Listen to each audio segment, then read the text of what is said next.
Hello and welcome everybody back to another edition of Energy Unleashed, the podcast by Suzanne Worthley and my co-host Kim Hess. Hey, Kim. Hi. It's funny, when I was getting ready for this, I was having this feeling of like, I wonder if she's going to wear the same color as me. And now we look like a gender reveal party. I think we're getting, gender reveal party. Oh my God.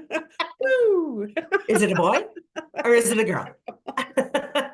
And it was Or we're so getting funny. ready for Easter. I don't know which. Yeah. One of these times we're going to end up wearing the exact same thing, I swear to God. And I was giggling about that today, but then now we're going to polar opposites, boy and girl. It's pretty cute. So. Welcome anybody that has not seen us before. At this point, you're going, wow. We actually talk about actual client sessions that I have as an energy practitioner. I bring them forward to Kim without a whole lot of knowledge so that she can react, hopefully like our listeners do. I always take what resonates. Yeah, like boom. Take what resonates, toss anything that doesn't. And we're just here to kind of unleash some thoughts and some feelings.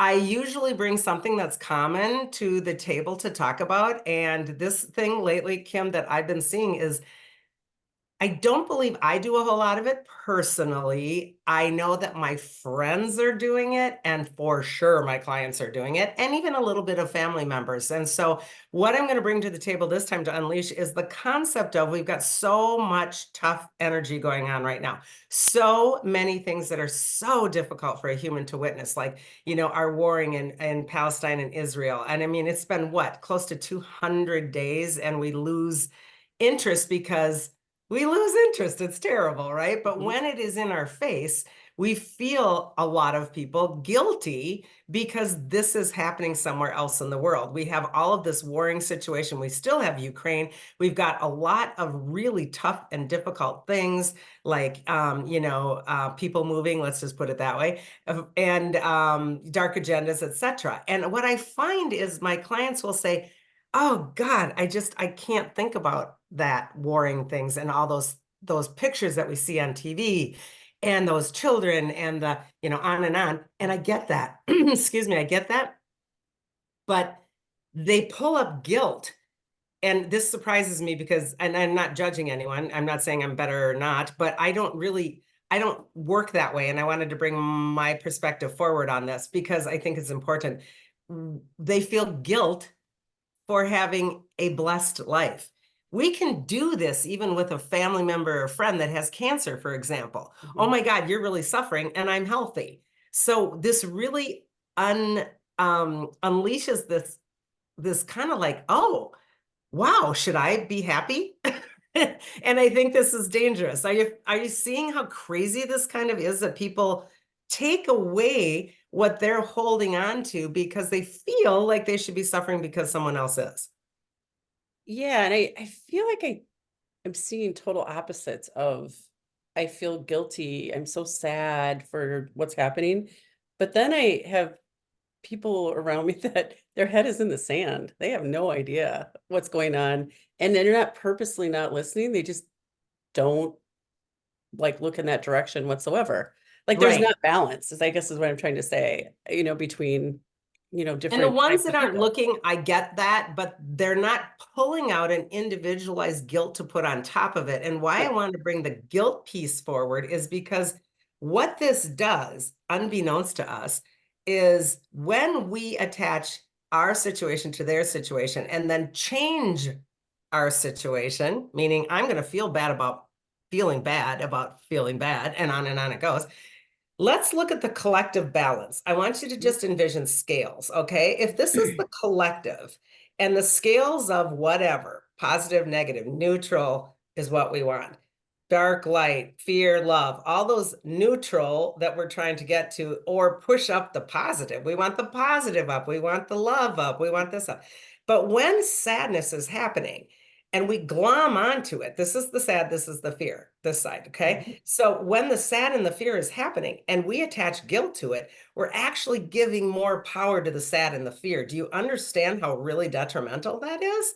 It And is. I explain it with my hands like this oftentimes to a client, because think of the scales of the balance of energy in the collective, because you are creating that balance every single second of the day, or Right. not, Right. right? Right. And when we sit there and think, I should feel horrible about something because this is a horrible situation, this gets more power. Yeah.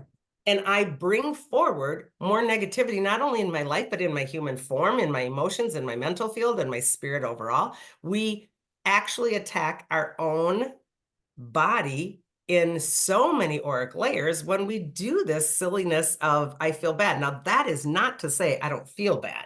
I really want to make this clear. Yeah. Of You need to course explain that we a little feel more because I think there's just a different level of feeling bad. bombing on Yeah, and taking this and making it in my life versus, right. gosh, my heart hurts for this situation. Exactly. So let's talk Yeah. about what is that? Is it empathy? Yes. Hmm. You want empathy. I feel horrible. Those children are dying. I am a mother. I know how that feels. I am Hmm. a sister. I am a wife. I am a daughter. I am a whatever. Of course we feel bad, and we should because this is humanity, Hmm. right? Right. We feel bad, but we don't take the bad and feed it and change our scenario to match that is really the detriment here. Because then what we're doing is we're working in sympathy and pity, and then we match that and change our frequency. And this is the difference. Yes, you want to feel the sadness. Yes, we want to be there for some other human being, much less a country or race, etc., that is suffering. But we move that through our body in a place of prayer, and we hold a space of there's another way. There is another option. There is another um, actual plane of reality out here that does exist. And my job is to bring that forward into the collective so that anybody and everybody knows that there's other opportunity. If we sit there and we feed that sadness in that program, it closes opportunity of other planes of existence or realities or dimensions and says, this is the only one. It's a control mechanism. Right. And it just keeps us in the lower vibration in that Yep. 3D realm of fear and the guilt and all the things that go with it. So when you're talking about ascending or ascension, you're stopping yourself from like healing and moving forward. So when you're not taking care of yourself and moving in that direction, your collective is not getting the benefits of that either. So And you individually, not just you are changing the world mhm, because that's how it works. Every single solitary one of us individualizes our frequency that we pour into that collective, and mhm, it changes the world constantly every second of the day. And we sit there and hear people, well, I'm just a little Suzanne out in White Bear Lake. I can't change anything. And it's like, yeah, you are all mhm, day long, right? You don't even right. maybe realize that, but you are. So take that seriously, maybe, and start to understand that it is important if I see a child being, absolutely destroyed and they've lost their parent or, and this horrific stuff that we see on TV. Yes, my heart goes out to you. Yes, I pray for you. Yes, I hope and pray for, peace and resolve. Then I let that go through my body. And immediately, what I do, and I'm not saying I'm right, I'm just putting this forward for tactical balance. Then, what I actually do is I go into my Suzanne scenario and I am grateful that I am sitting in a home in the middle of the country in a very calm and peaceful place. I am safe. I have heat. I have food. I have safety, and I have children that are safe and grandchildren that are safe. And it's not a competition. It is a complement to the other side of a creational reality experience. Mm, I get that. I get that. And I think it's can be really it it takes a lot to step back and look at it from that perspective.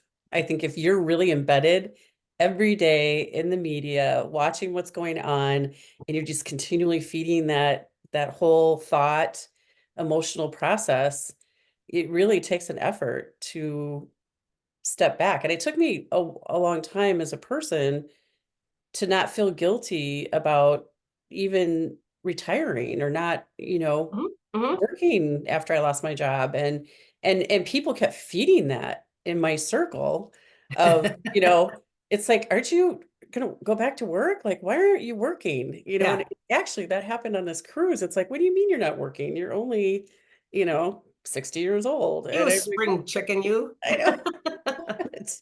Yeah, I don't, and so it took me a long time to be okay with that because I did Yeah. bring guilt in. And then I brought the poverty consciousness in, of, oh my God, we're not gonna have enough money and we're not gonna be able to do things, blah, blah, blah, blah, blah, blah, blah. That's what I was going to unleash next, Kim, because Yeah, you just entreed into it. What happens is then we create a whole nother ball of a mess that wasn't even involved in the first place because we'll dig up really twisted belief systems and we'll attach that. So it becomes this conglomerate of gunk that has nothing to do with how it started. right. It's just ridiculous. And we do it all day long.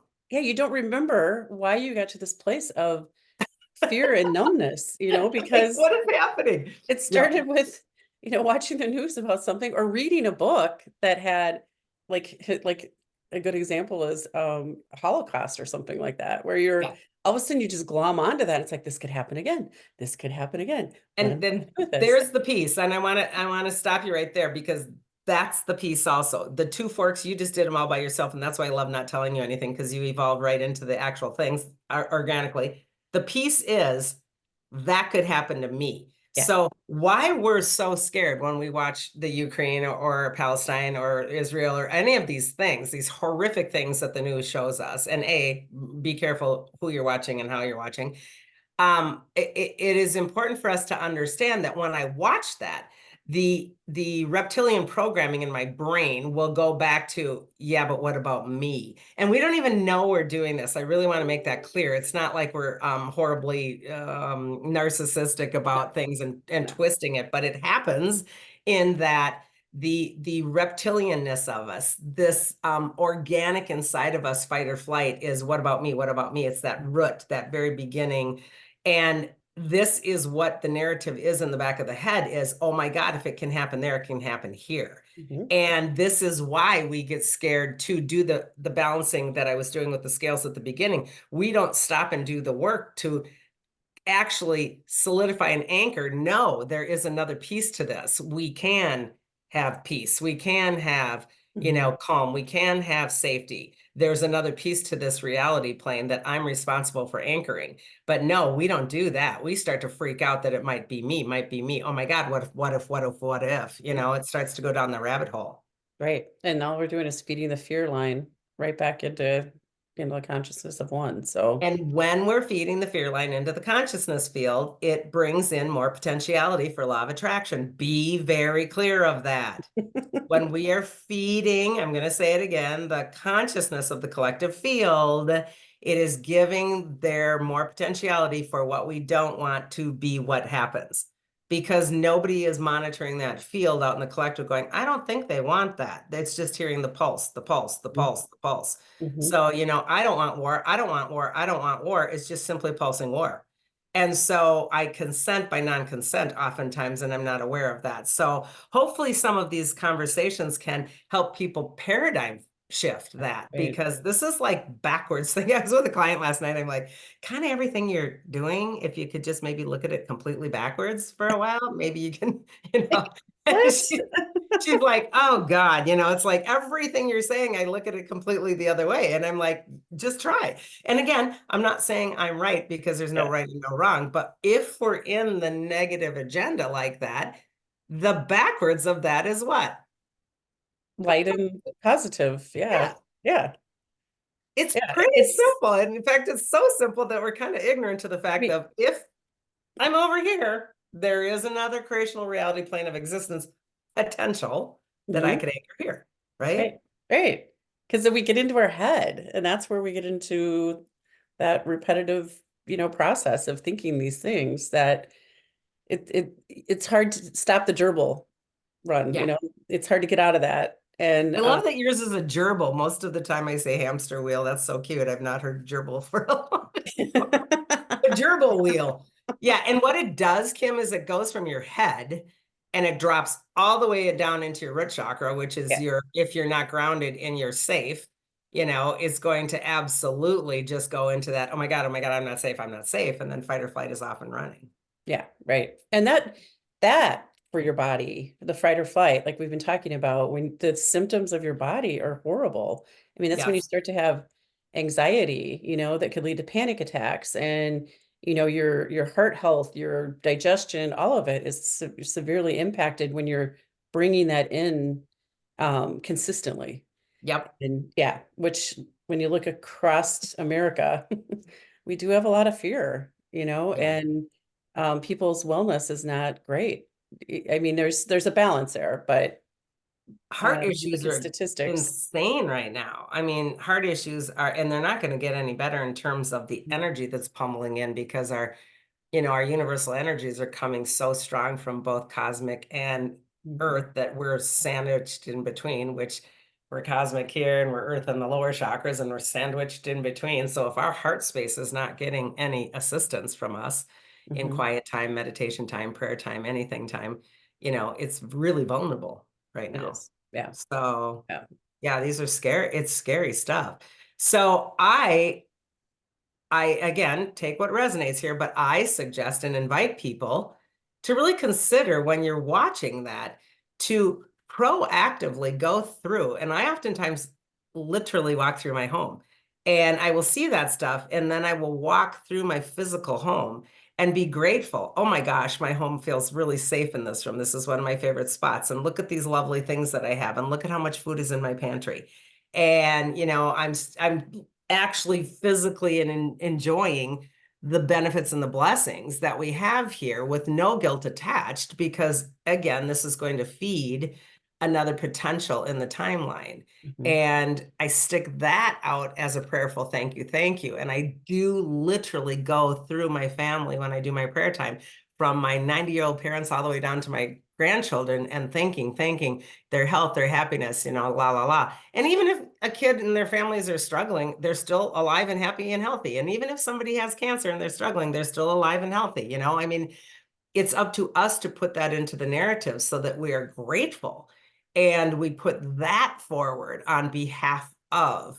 When we learn how to actually be a balanced soul, we start to understand that service to self and service to others is really a priority. Mhm. And service to self can be very narcissistically taken. That can be all about me, blah, blah, blah. But the way that I see it as an energy practitioner is service to self is I get to, and actually, and I'm going to say it this time, need to. I don't usually say that, but I Mhm. need to put myself first and feel myself balanced with love and light so that I am a clear conduit to hold that space. That is service to self, in my opinion, that is balanced. When I do that, I have no strings attached when I do service to others. So I can give all of that love and support to others without attachment. I can do that for those that have the horrific experience of a Palestine or an Israel. I can do that. I can hold that space for them with empathy, not empathing. Mhm. And I can even, because of a practitioner mode, be the empath and feel that and send that through too, if I am skilled and I get it out of my body. I mean, I'm perfectly, inviting people to do that if they have that capability. I had a client the other day, feel the land over there. Holy bananas, right? I mean, it is just pillaged from bombing and, there's no life force in that land Mhm. at Yeah. all. And there's a reason that's happening. They're not just killing the people, they're killing the land. Because why? Because our earth is powerful. Is the earth able to reconstruct that energy field? Mhm. Absolutely. Yeah. Can we help that? Yes. So this particular client that I had is an empathic person that can feel the land and was feeling the sadness of the bombing and the suffrage of like no plants, no animals. That's because it takes out the actual second dimensional kingdom and the glue for that human that they're bombing and killing and massacring to connect to the planet, and the planet to connect to the human race. It Mhm. takes out emotion. That's why these people are working on almost automatic pilot, robotic, Mhm. mind controlled ick, Yep.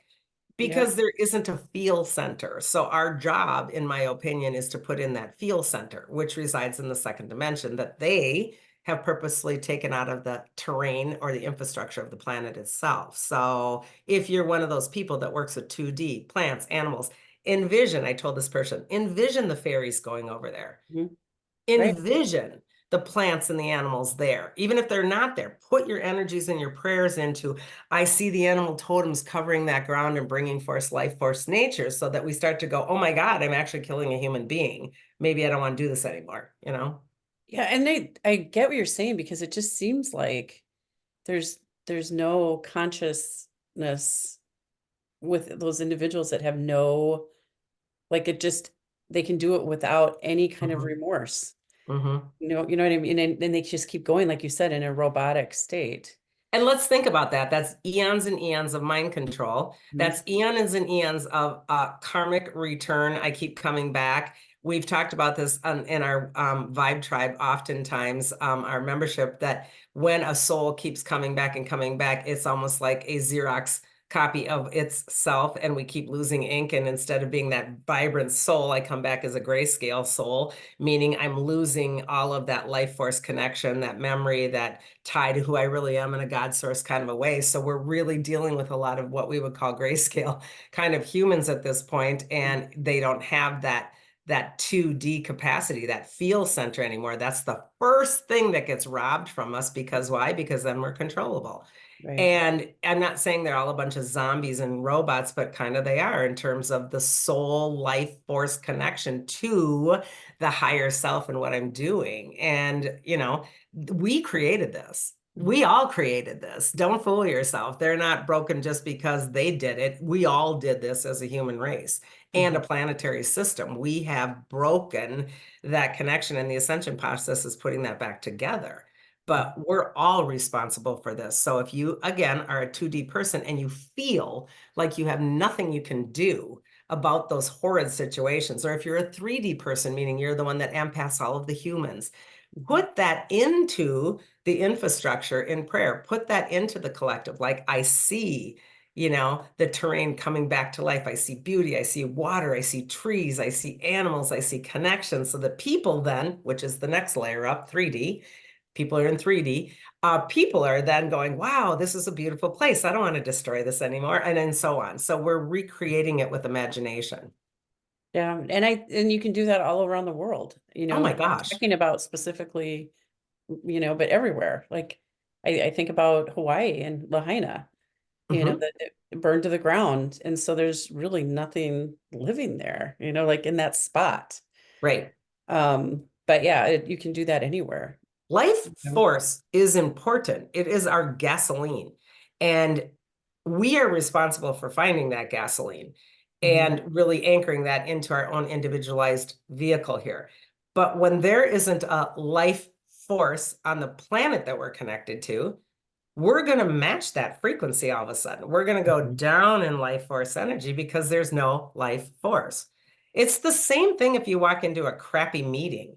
You're going into a corporate reading and everybody's nasty and it's a horrible thing, and you walk in the door and immediately You're like, oh, right. Or if you go into a place that's been, completely destroyed or negative or nasty, we do it all the time. Or a yeah. family gathering for Christmas, there's a lot of these places that we're not watching the body. And then we can take that same little situation and blow it up to a worldwide situation. I can change the energy of Palestine, Israel borders, Iraq, Iran borders, because I can, in my own imagination, space, and prayer. And does that help anything? It helps in the collective. And I really want people to understand how important that is, because they're like, again, well, I can imagine all I want, Suzanne. That doesn't do anything. That's not necessarily true, because in the collective, if I'm giving more prayer and more power to that infrastructure and healing, and I see that world healing, the more people are doing this, there's more potential in that field now for law of attraction to find that. That's what we live in, is law of attraction, circuitry, resonance, and frequency. We want to build up the coffers in the collective of what we want versus what we don't. Mhm. It's so hard, but it's so Universal easy. law, though, I mean, it's important I need to get that book out again because it's good to refresh. The Kabbalion? Yeah, on Yeah. all the laws that Yeah. we really were meant to follow. Mm-hmm. And yeah, so universal law of attraction being the biggest, Mm-hmm. and it's happening quickly. You put out the negative of what you don't want, and boy, does it come around fast. And I, Um, I kind of giggle about the negative, no, dark agenda, because they're so on it. They're so mm, aware. And I don't even know who they is at this point, but the reaction is so funny because they'll try something And if it works, it'll go like crazy. And if it doesn't work, they'll shift gears. And if that doesn't work, they'll shift gears and they'll try it again, try it again, try it again. It's so funny. They're great marketers. Let's put it that way, right? Yeah.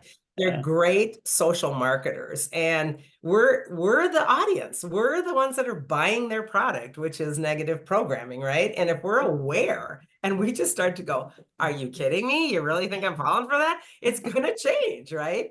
But we're not really aware we're that powerful, and we truly are.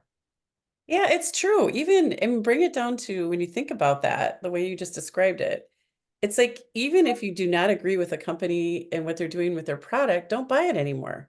Right. And the power of that is huge, and talking to different people about it. Like we have power, but we don't look at it that way. So No. yeah, it's really amazing. It is amazing. And I mean, this goes for absolutely everything in our lives. We're in an election year and everyone is shaking their heads going, why are we voting for the same ridiculousness that we are already arguing for the last 4 years over? Out of 7.9 billion people, why are we in the same situation? This is my daughter and I said, because people are ridiculous and they keep doing it. And she's like, yeah, I mean, it's just so weird, right? Yeah. Yeah. So Yeah. I It mean, is we can take this anywhere, but the point is I really want to just circle back before we end this in that the guilt does not behoove any of it. great. Guilt is really a belief system and it's a Mhm. program, as is sympathy and pity. Do not sympathize for those people, Mhm. empathize for those people. Do Right. not pity those people, empathize for those people because it's two different frequencies. And if you need to understand that, you can go read Confident Empath book. Got Oh, it I love right how you here. keep it. You can love how you keep it right there for a little flash commercial. But I mean, there's a whole part in there on why empathy is very powerful in terms of how Mhm. that energy works versus the other ones are really depleting. So when we're filling that field again, you want to fill the field with a love frequency, not another negative frequency, because two negatives equals a whole lot more negatives, you know? It does. It does. Yeah. This was really great to bring forward because I went on a little vacation, but I didn't watch any news or listen to anything that's going on around me for over a week. And then I Yeah. came home and my husband had like two TVs on going on, and I'm like, what's happening? I What's know. happening? And I could feel it. I'm like, this isn't mine. I went through and I had to go through the whole, that's not mine. It's okay to be aware, but I'm Yep. not holding it. I'm not holding it. It's not mine. I also live with a husband that just has that on as background noise all the Mhm. time, and I am not that person, and I'm constantly turning the off button, and it's Yeah. like, why is that running when there's no one in the room? Be aware of that. That's a Mhm. frequency churning out messaging and programming and resonance that is a lower resonance than where you are. Just think, Mhm. you came back from relaxing, filling your soul, having joy, enjoying life, seeing nature, and then you come into a resonance in a room that just goes hunk. Yeah. Right. I think, well, it really did. It was hard. It took me a little bit. I started to feel ill, Mhm. and then I realized what was happening. And so it took me a little time to get through that. I'm still working through it. And it Coming doesn't back. mean that you can't catch up on the so-called news, but Yeah. you don't have to ingest it the same. Right. And I think that that's really brilliant on your part that you're doing it with a awareness and some Mhm. kind of a personal responsibility, like you said, cutting cords or whatever. And I think that Mhm. that's awesome. Yeah. So No, it's important. So yeah, good. this All was right. great. Any other questions on this one before we wrap her up? No, I think it just, I think the biggest message in all of this is what you're doing for yourself impacts everything. And you don't think you have that power, but you do. Yeah. And we forget that when we get into our day-to-day life, that keeping that positive prayer, like meditating, doing all those wonderful things for yourself does make a difference for others. And I think that's the important message out of this. And remember, we don't live in rainbows and bunnies 24/7 when we're all zen like this. Trust me. I mean, I'm just as much going through the day wanting to just, like, really? Are you kidding? But it's the paradigm shift Hmm. that gets to come faster and quicker because you're self-monitoring. So self-responsibility and self-monitoring is really the key to what you just said, Hmm. because we can't expect life to be rainbows and bunnies or it would be boring. and rainbows and bunnies would mean nothing after a couple of weeks. And so it's like if you were on your cruise for Mhm. 6 months, you'd be like, can I get off this dang tank? I mean, I was really? ready after Right? 7 days. Yeah. Yeah, exactly. So we want to be able to know that the energies are going to do this and we're going to get triggered and we're going to get challenged and we're going to get mind controlled. So we want a paradigm shift because we are absolutely monitoring self responsibility. And that's the big key, I think. Yeah. Yep. So important. Cool. Yep. All right. Well, on Great. behalf of both of us, watch yourself for the next weeks or so, see if this helps. And share this video, like this video, send it to someone you love if you choose to, which we hope you do. And until next time, cosmic hugs from us. Bye, everyone. Oops.